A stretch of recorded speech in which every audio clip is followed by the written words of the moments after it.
Sari-saring prutas ang kakainin pag dito ka sa bundok.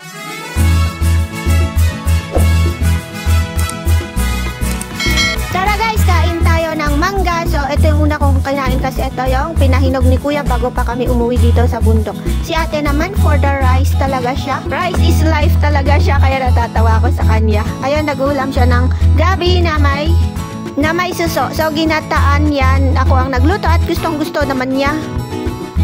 At yung sunod naman na kinain ko is yan yung wild pipino, which is yung maliliit na tumutubo kung saan-saan. And namitas ako, tas ang sarap niyang isuka or asin.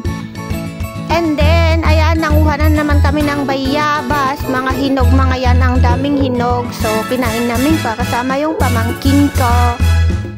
Ayan, si ate, sarap na sarap kainin yung hinog na bayabas. Kasama ko yung pamilya ko dyan, nagkakape kami. And for the kain na rin ako ng bayabas.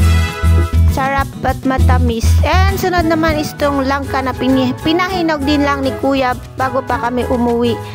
So, pinaghandaan niya talaga yung mga kakainin naming prutas. So, ito naman is wild fruit. And nakalimutan ko na tawag dito. Basta ito yung kinakain namin noong bata kami. And for the mangga naman habang nangunguha ng mangga. So, ayun lang. Ayun yung mga pinuha namin, hinuhugasan ni ate. Kasi dadalhin namin sa tipon pagbaba namin.